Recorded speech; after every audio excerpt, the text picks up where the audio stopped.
Hey everyone, we're back for another episode of It Starts With Plastic Free. Corey and Phil. Corey, how you doing? Good mate, yourself? Excellent. And today we're talking about PFAS. PFAS, yes. What is PFAS? You want me to tell you Well, what it is? you're going to tell me what it is, but I'm just going to cover a bit of this seems to be hitting the media heaps at the moment. So they have been around since the 1940s, Phil, PFAS. Yep. They build up in the environment. You're hearing the term forever chemical now in the media a lot, and how we need to avoid these forever chemicals. There's tests and research coming out that there is potentially health effects such as cancer, liver damage, and so forth. The good news is the Australian government and the world is taking action, which we'll just cover quickly, to try and limit this, and we're all becoming a bit more aware. Tell us what a PFAS is a poly and perfluoroalkyl substance. That's what it stands for. But as you mentioned, I think we went through generations where these huge corporation chemical companies had these chemicals. There's been thousands of them in things like, there's been these non-stick pans, Teflon, all sorts of stuff. A few movies have been made of it lately, lots of blogs and articles. And now the consumer and the public are sort of forcing government globally, and it was quite shocking in America that I think some of the authorities hadn't investigated these or hadn't updated the ban list on some of these substances since the 30s, which is it's a long time, but there's without trying to paint a grim picture, but they're saying that these now are out there. Some of them are going to be in the human body forever. How bad and toxic are they for us? How do we neutralise it? How do we avoid them? But I think it all starts with the awareness, which is really the piece we're trying to go through today. And you make such a good point there, and I think this was covered really well in that book, Fatal Conveniences. Yes. Was the government doesn't ban substances until they are proven to be negative for your health. They don't take preventative action generally with things like this. But we know with things like wet wipes and baby wipes, how parents want to know what's in it before they put it on a baby. Yet, we've got these products that we're cooking. We're putting milk in some of these plastic bottles that could be emitting some of these chemicals. So there's all sorts of dangers in that, and it's the awareness piece. So things like this article you picked out. We know about the non-stick and Teflon stuff, but firefighting foams. We had that inquiry not long ago about how some of those foams can be quite hazardous, and so the firefighting industry is a dangerous one. But food wrappings is where we're all sort of exposed to this sort of stuff. How many lunches and sandwiches and recess time have you wrapped something in your kid's lunch and taken it to school and then realise that there could be some forever chemical in this? I love this. Rainwater jackets.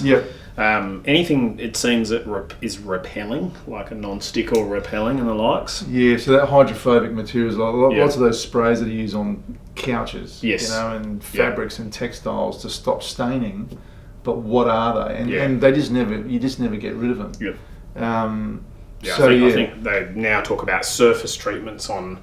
A surface treatment, a polyester couch with a surface treatment on it is really starting to become, just don't go there. And I think about my old business, and we had lots of these chemicals from these big manufacturers, and not realising until sort of now with this research of what we're actually putting in products. And so you're not warned of the hazards. There's always a safety data sheet, and depends on what the materials are used for, but it's the exposure out to the finished product. I think things that come in contact with food and drinks is the biggest hazard. If you're burying something underground, probably not so much an issue, but definitely in our food and everyday products. What's in a toothpaste and what's in a shampoo bottle, and soaps and all sorts of stuff, and what we're putting on our bodies, and the awareness now of the public on what is hazardous and what's dangerous. And as you mentioned there, how do PFAS affect your health?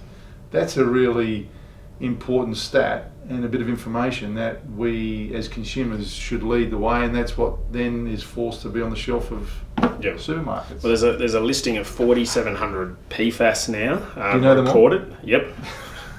And PFAS has been found in the blood of nearly all tested Americans.